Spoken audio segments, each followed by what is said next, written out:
कथा एकादशी हो की सुनाने की कृपा करें।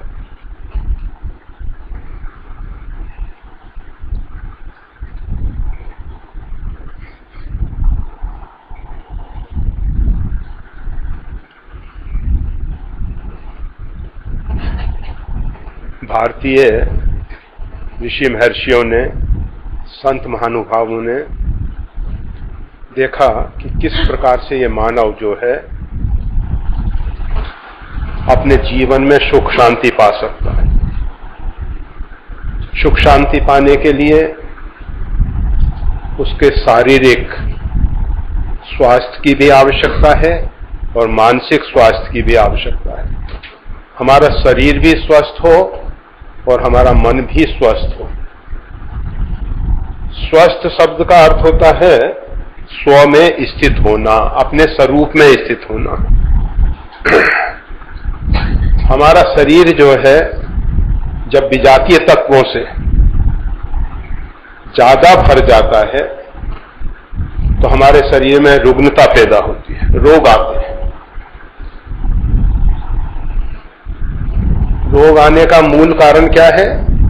प्रकृति जो है हमारे शरीर के अंदर की विकृति को निकाल के बाहर फेंक रही है। हमारे शरीर में जो असंख्य छिद्र हैं, मतलब प्रत्येक रोमकूप में छिद्र है, उसके साथ साथ 9 छिद्र बड़े दिखाई देते हैं और एक दशम रंध्र है जिसके विषय में केवल योगी महापुरुष ही जानते हैं। तो ये शरीर जो है नवोद्वार है पुरोदेही, 9 द्वार वाला ये जो पुर है, शरीर है, इसमें से प्रकृति जो है हमारे अंदर जो विजातीय तत्व हैं जिनकी आवश्यकता नहीं है शरीर को, उनको निकाल के बाहर फेंकती है। हम जो श्वास के द्वारा वायु पीते हैं उस वायु में बहुत अधिक प्रदूषण हो रहा है। सबसे अधिक हम वायु पीते हैं। वायु प्रदूषण के कारण हमारे मन बुद्धि जो है वो स्वस्थ नहीं रहते, स्थूल शरीर हमारा स्वस्थ नहीं रहता, उसमें रुग्णता पैदा होती है। प्रकृति तो सदैव विजातीय तत्व को निकालती है, परंतु वो जरूरत से ज्यादा जब हो जाते हैं तो प्रकृति को निकालने में संघर्ष करना पड़ता है और वो संघर्ष के कारण शरीर में ताव पैदा होता है। और जब विजातीय तत्व अपने अंदर सड़ने लगते हैं तो उनमें वायरस पैदा होते हैं और बाहर के वायरस भी हमारे शरीर में अंदर अनेक मार्गों से प्रवेश कर जाते हैं। तो इस प्रकार से शरीर के अंदर भिन्न भिन्न प्रकार से रुग्णता आती है। वायु के बाद हम जल पीते हैं। आज देखा जाता है हमारे कूप, सरिताएं जैसी शुद्ध होनी चाहिए वैसी शुद्ध नहीं रही हैं। गंदे नदी नाले उनमें मिल जाते हैं। बहुत अधिक शहरों की गंदगी नदियों में आ जाती है। यह तो मां नर्मदा की बहुत बड़ी कृपा है कि जो नर्मदा के किनारे कोई बड़ा शहर तट पे नहीं है।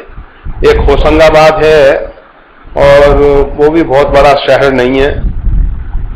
दूसरा जबलपुर है, वो शहर कुछ दूर है, नर्मदा जी वहां से थोड़ा दूर है। इस प्रकार से नर्मदा जी के किनारे बहुत बड़े शहर न होने के कारण, जैसे मां गंगा के किनारे तो बहुत बड़े बड़े शहर जैसे कानपुर, और उसमें सबसे अधिक प्रदूषण, चमड़े का उद्योग बहुत अधिक होता है और उसका जो गंदा पानी है वो सब गंगा जी में आता है। उसके कारण गंगा प्रदूषित हो जाता है। फिर प्रयागराज में गंगा पहुंचती है, जब बहुत बड़ा एक तीर्थ है, परंतु उसमें भी जल ऐसा नहीं दिखाई देता कि स्नान भी करा जा सके। जबकि उसमें यमुना मिल जाती है, परंतु यमुना जो है वो दिल्ली की गंदगी, आगरा की गंदगी, मथुरा की गंदगी, इन सब बड़े बड़े शहरों की गंदगी लेके आगे बढ़ रही है। और फिर उसमें चंबल, बेतवा और बहुत सी ऐसी नदियां मिल जाती हैं जिससे उसमें जल तो बहुत हो जाता है, परंतु प्रदूषण बहुत अधिक है।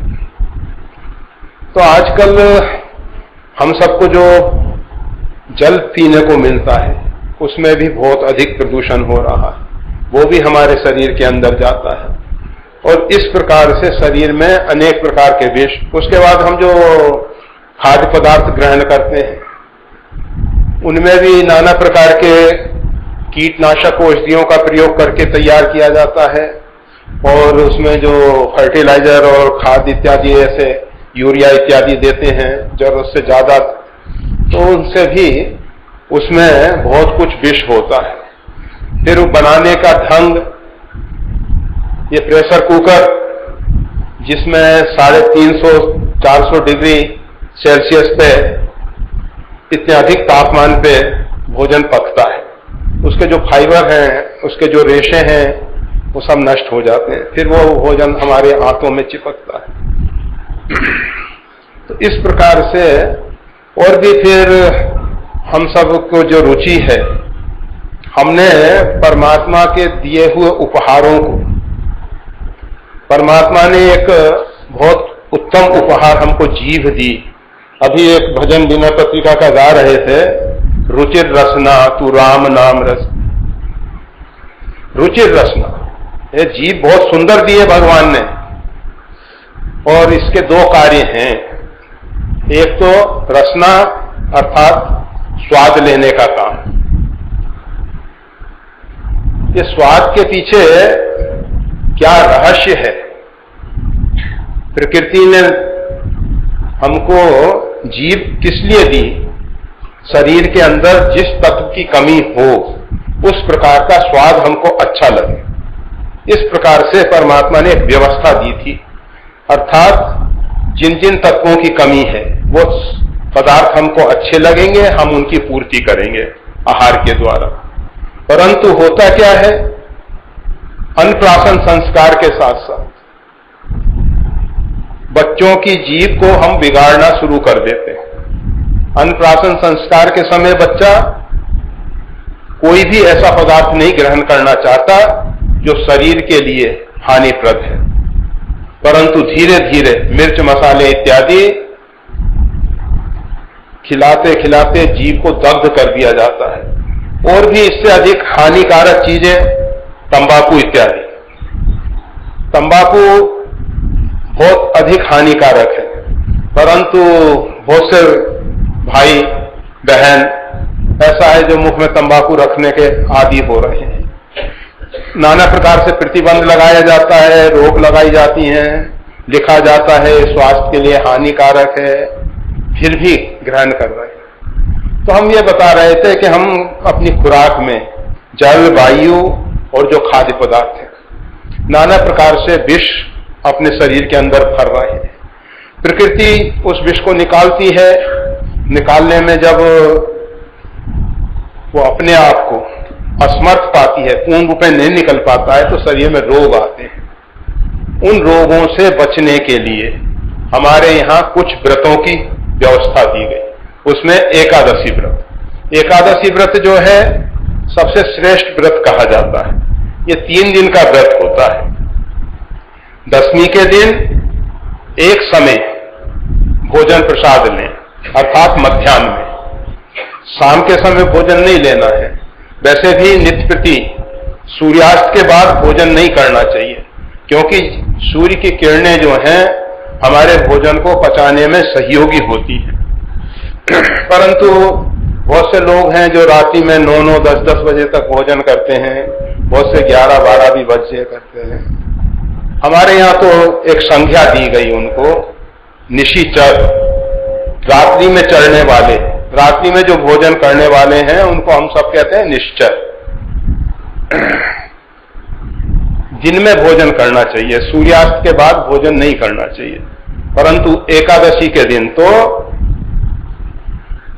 केवल मध्याह्न में भोजन लेना चाहिए।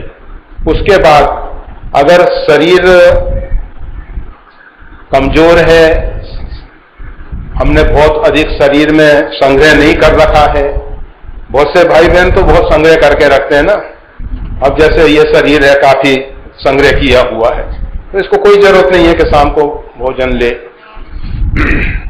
तो वो, परंतु जिन भाई बहन के शरीर कमजोर है उनको संध्या काल में स्वल्प आहार जो शीघ्रता पूर्वक पच सके, डाइजेस्ट हो सके, और उसके साथ साथ हमारा जो मल उत्सर्ग है वो आसानी से हो सके। शरीर में मल रहने से अनेक प्रकार के रोग होते हैं। आजकल ये जो वायु रोग की समस्या है, बात रोग, गैस, ये बहुत समस्या बन रही है। उनके मूल कारण क्या है? हम जो भोजन करते हैं, प्रकृति ने आंतों को एक व्यवस्था दे रखी है, जब तक भोजन अच्छे ढंग से पचता नहीं है तब तक वो उसको आगे नहीं बढ़ने देती। तो वो भोजन आंतों में रुका रहता है जब तक डाइजेस्ट नहीं होता, पचता नहीं। हम ऊपर से दूसरा भर देते हैं, तीसरा भर देते हैं, अब वो अंदर सड़ने लगता है, उसमें एसिड पैदा होता है, अम्ल पैदा होता है, अम्ल पित्त। आजकल लोगों के सामने एसिडिटी, इसकी बहुत बड़ी समस्या है। ये कहां से पैदा हो रहा है? हमारा भोजन सही ढंग से पच नहीं पाया है, उससे शरीर में अम्ल पैदा हुआ, उसके बाद गैस पैदा होती है, और वही शरीर के भिन्न भिन्न अंगों में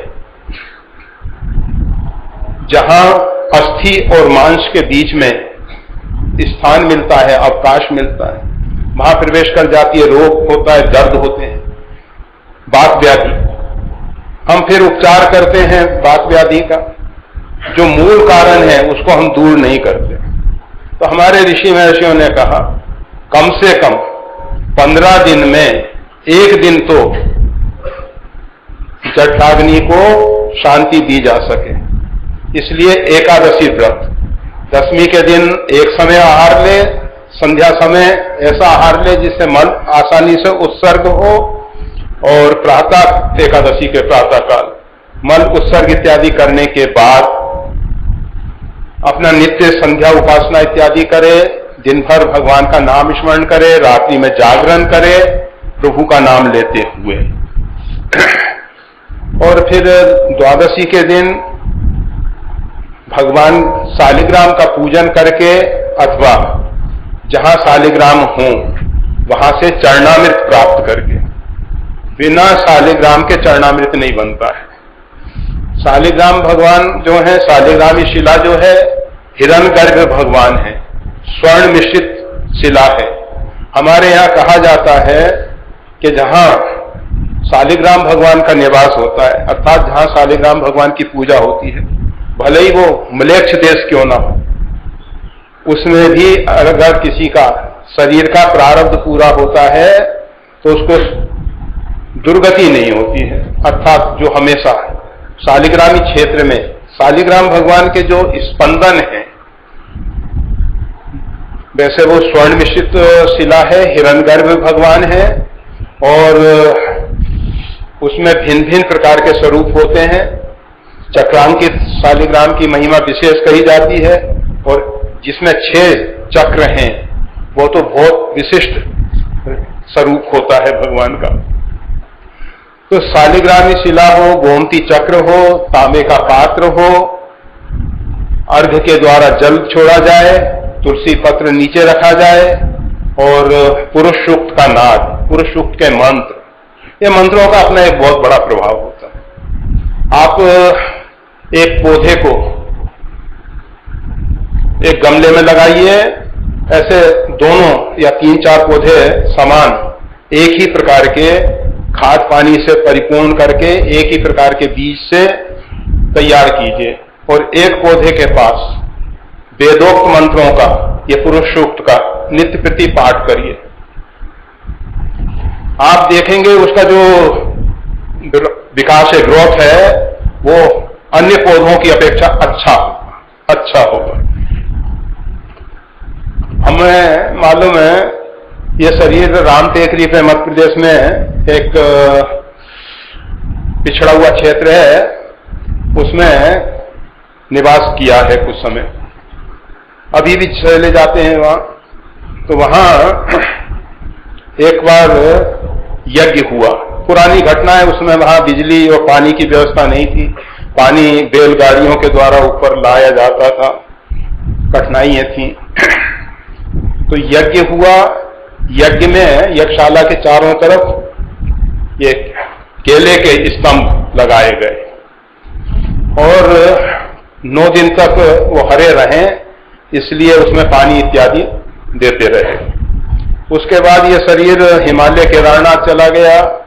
ग्रीष्म काल में वहां कोई व्यक्ति का जाने का कोई प्रश्न नहीं, मतलब वैशाख ज्येष्ठ की भयंकर गर्मी का उस टेकरी पे, पहाड़ी क्षेत्र पे जहां पानी का कोई व्यवस्था नहीं, उनमें वो केले के स्तंभ जहां खड़े किए गए थे रहे।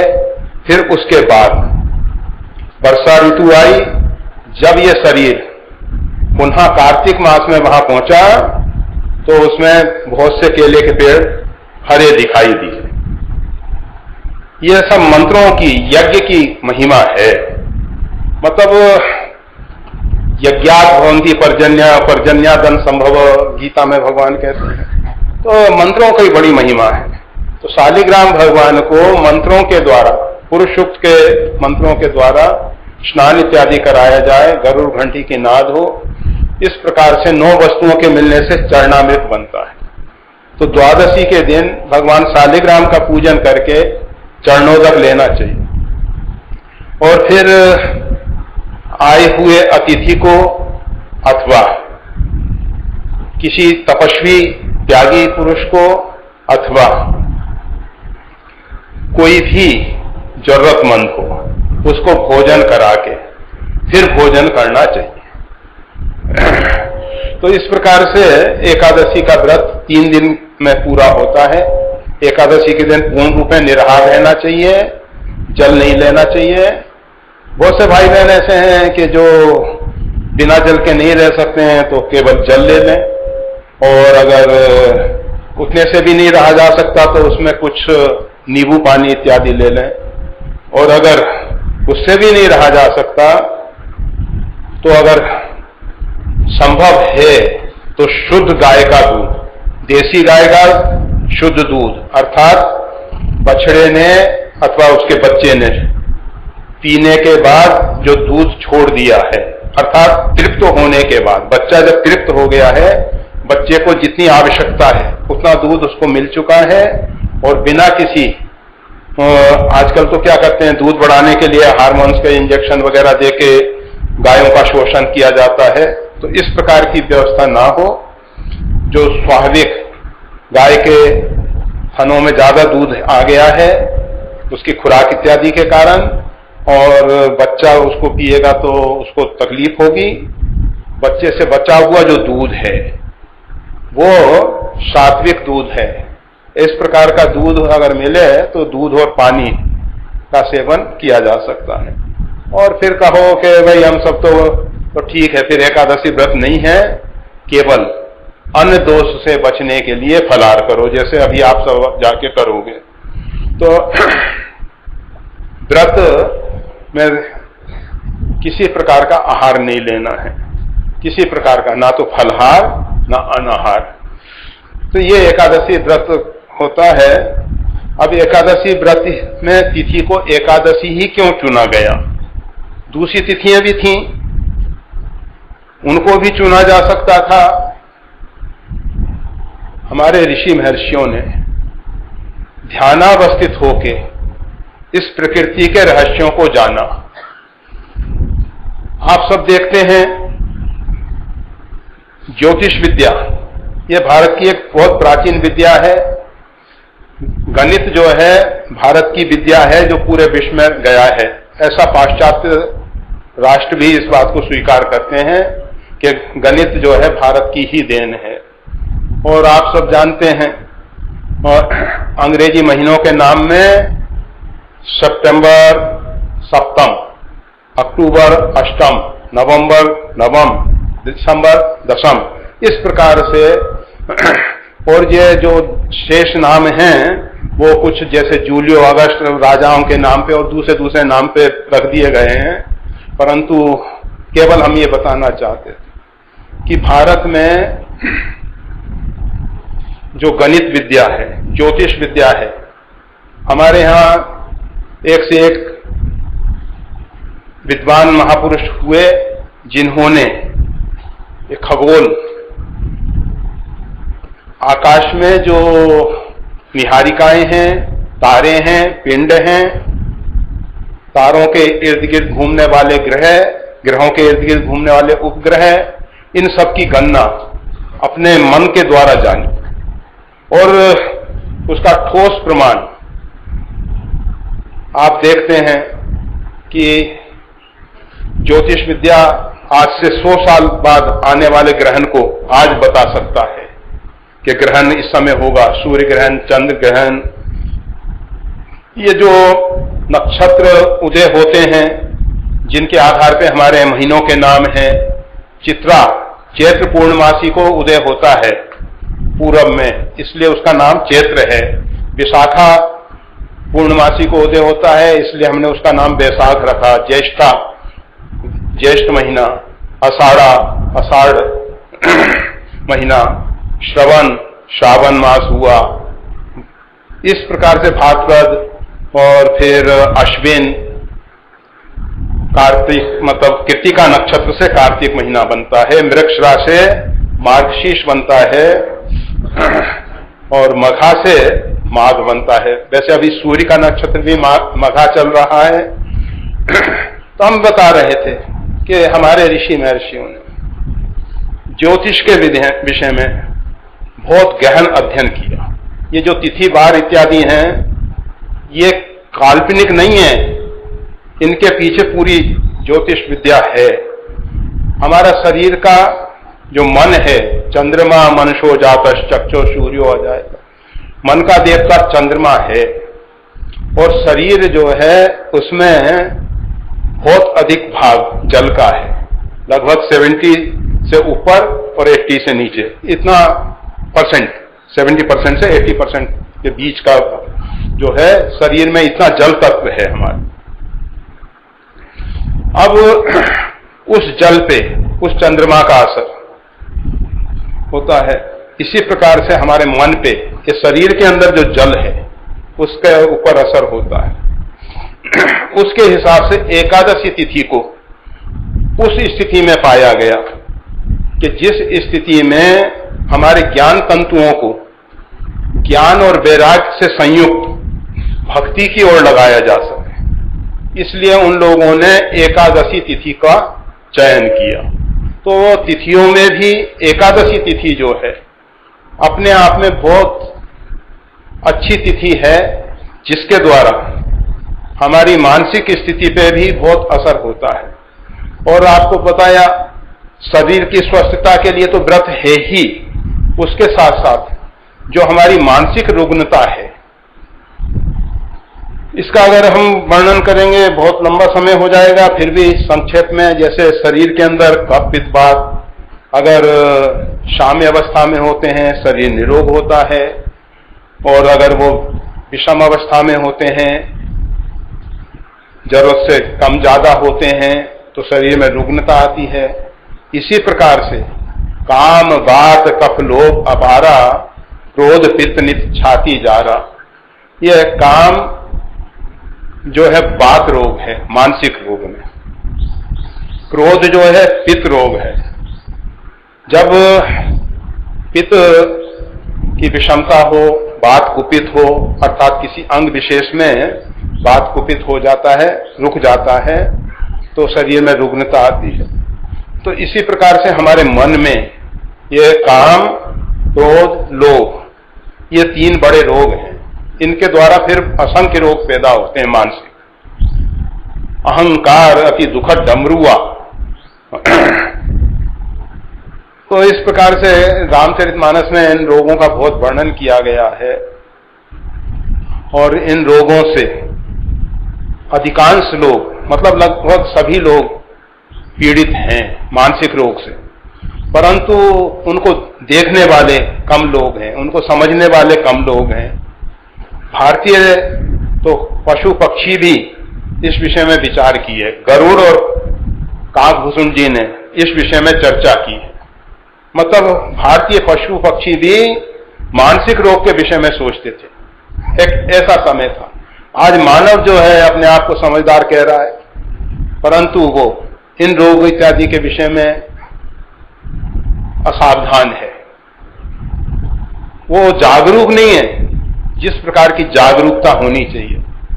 तो हम केवल ये बताना चाहते हैं, एकादशी जो व्रत है उसके द्वारा हमारी मानसिक स्वस्थता भी होती है, शारीरिक स्वस्थता होती है, शरीर निरोग होता है, आरोग्य की प्राप्ति होती है। उसके साथ साथ हमारा मन भी स्वस्थ होता है और स्वस्थ मन से, प्रसन्न चित्त से जो हमारी अंदर एक छिपी हुई शक्ति है, जो मूलाधार में कुंडली के रूप में जानी जाती है, चिति शक्ति, वो परमात्मा की चेतना इस शरीर के अंदर कुंडलाकार पड़ी हुई है। वो सर्पनी के रूप में कुंडलाकार है, इसलिए हम सब ने उसको कुंडलनी शक्ति का नाम दिया है। और वो जब साधनों के द्वारा जागृत होके मूलाधार से खट चक्र का, 6 चक्रों का भेदन करते हुए सहस्त्रार में पहुंचती है, तो शक्ति और शक्तिमान, सहस्त्रार में परमात्मा का निवास है। हमारे यहां एक चित्र में आप सब देखते हैं, एक सर्प का चित्र है, वो कुंडलाकार है, उसके ऊपर नारायण लेटे हुए हैं, चरणों में लक्ष्मी जी सेवा में हैं, ऊपर से 1000 फन वाला वो जो नाग है वो छाया किए हुए है। ये क्या है?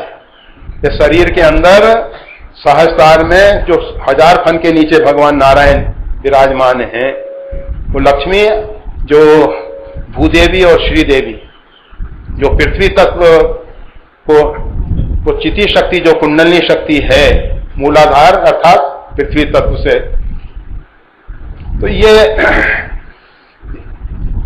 एकादशी व्रत हमारे मानसिक संतुलन को सही करके और फिर उसके साथ साथ ये जो चिति शक्ति है इसको जागृत करके ऊपर ऊर्ध्वगमन करने के लिए सहयोगी होता है। सुषुम्ना का मार्ग खुलता है और सुषुम्ना के मार्ग में वो कुंडलनी शक्ति, चिति शक्ति जो है ऊर्ध्वगमन करती है। और जहां शक्ति और शक्तिमान का योग होता है, मानव अपने आप में पूर्णत्व की प्राप्ति करता है। मानव की पूर्णता हम सब देखते हैं। आज इंसान के पास कितना ही धन हो, कितना ही ऐश्वर्य, पद प्रतिष्ठा हो, परिवार भी हमारे अनुकूल हो, रहने के लिए वातानुकूल सब प्रकार की अच्छी व्यवस्थाएं हों, और भी सम्यक प्रकार के साधन हमारे पास हैं, फिर भी हमारे अंदर एक कमी रहती है। हमको ऐसा नहीं लगता कि हम तृप्त हो गए, हम अपने आप में परिपूर्ण हैं। ये जो कमी है, जब तक हमारे अंदर जो शक्ति है, शक्तिमान परमात्मा के साथ नहीं मिलती है, तब तक हम पूर्णत्व की प्राप्ति नहीं करते। उसके लिए हमारे यहाँ भक्ति योग, ज्ञान योग, कर्म योग, अनेक प्रकार की बातें की गई हैं और सभी मार्ग भिन्न भिन्न साधकों के लिए उपयुक्त हैं। और जो बेचारे साधना नहीं कर सकते, उनकी मानसिकता इस प्रकार की है कि वो साधना नहीं कर सकते हैं। साधन करने के बाद भी देखा जाता है कि जीव जो है पूर्णत्व की प्राप्ति नहीं कर पा रहा है, अर्थात वो जो चिति शक्ति है वो अपने अंदर छिपे हुए परमात्मा के साथ नहीं जुड़ पा रही, परमात्मा के पास नहीं पहुंच पा रही। उसमें हम सब उस परमात्मा से प्रार्थना करते हैं कि प्रभु, हम अपनी तरफ से अब जितने भी अवरोध हैं वो पैदा नहीं करेंगे। जीव जो परमात्मा के पास जाना चाहता है उसमें हमने अवरोध पैदा किए। परमात्मा तो जीव को उठाने के लिए तैयार हैं, परंतु हम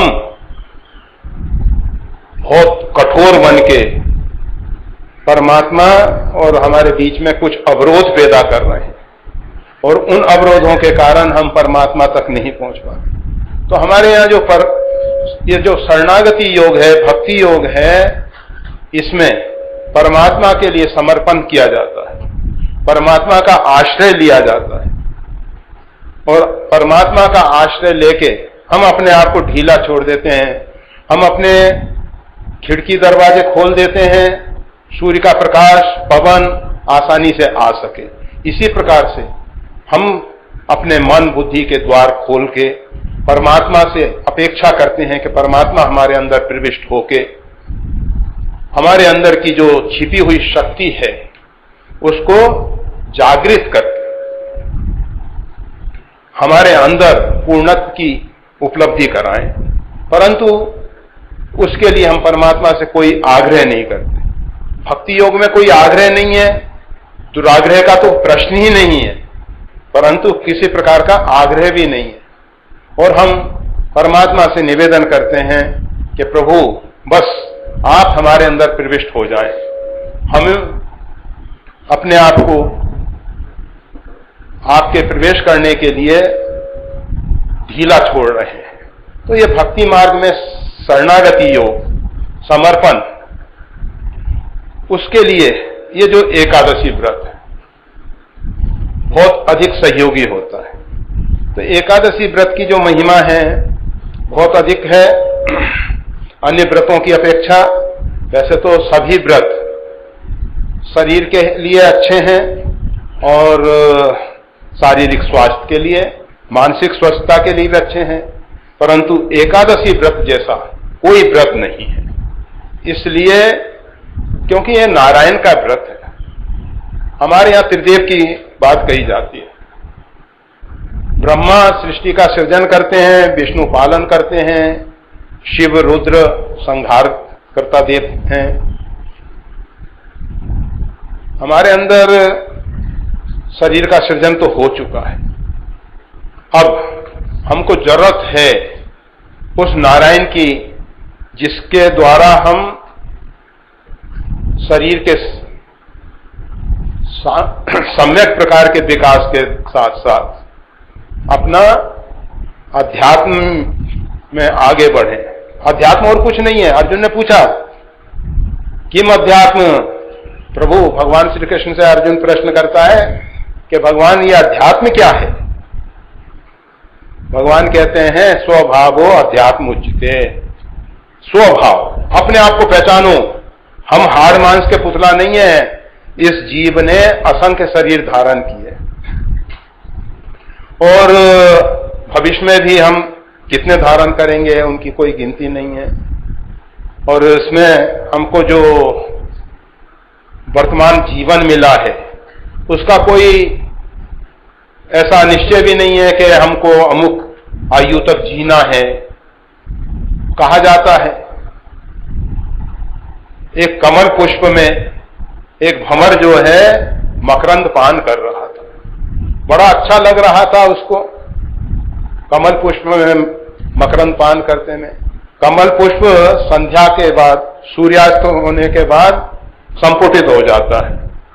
उसने सोचा कि आज की रात तो बहुत आनंदमय गुजरेगी, इसका मकरंद पान करते करते हम आज अपनी रात गुजारेंगे। वो उसमें मकरंद पान करता रहा। उसको नहीं मालूम था सूर्यास्त होने के बाद कुछ ही समय के बाद कमल संपुटित हो गया था।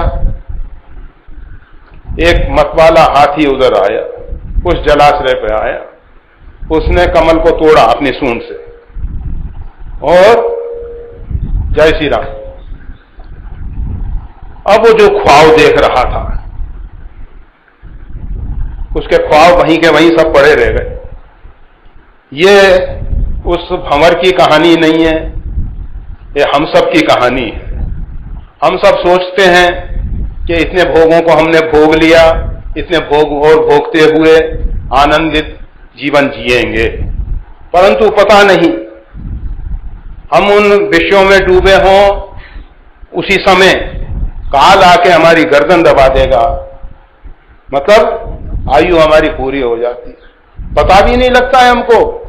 हम जो सोच रहे थे रात्रि भर, वो कमल में जो छिपा हुआ भंवर सोच रहा था कि आज की रात्रि तो पूरा मकरंद पान करेंगे, क्या हुआ?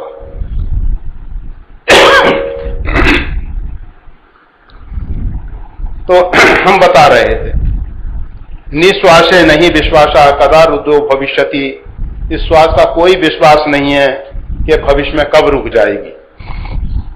तो हमारे ऋषि महर्षियों ने हम सबके जीवन में किस प्रकार से खुशहाली आए, सुख शांति मिले, उसके लिए एक व्यवस्था दी है। और उस व्यवस्था में एकादशी व्रत एक बहुत महत्वपूर्ण व्रत है, जिसको 8 वर्ष की अवस्था से 80 वर्ष की अवस्था तक सभी लोगों को करना चाहिए। किसी कारणवश रुग्णता इत्यादि हो, शरीर रुग्ण हो, तो उस समय के लिए कुछ छूट है, परंतु ये जो बीच की अवधि है 8 के ऊपर और 80 से नीचे, इस अवधि में प्रत्येक भाई बहन बच्चे सबको एकादशी व्रत करना चाहिए, सबको एकादशी व्रत करना चाहिए। और वो व्रत हमारे शरीर और मन को शुद्ध रख के अपने अंदर छिपे हुए परमात्मा को प्रकट करने में सहयोगी होता है। केवल कोई सोचे कि हम व्रत कर लेंगे, इतने मात्र से परमात्मा, अगर हमारी निष्ठा इस प्रकार की परिपक्व है, बहुत से ऐसे भक्तमाल में उदाहरण हैं, भक्तों के चरित्र हैं, जिसमें उन भक्तों ने एकादशी निष्ठा के कारण परमात्मा को पाया है। ऐसी बहुत सी कथाएं हैं, और प्रत्येक एकादशी, जैसे आज अजा एकादशी है, और हर एक एकादशी का अपना एक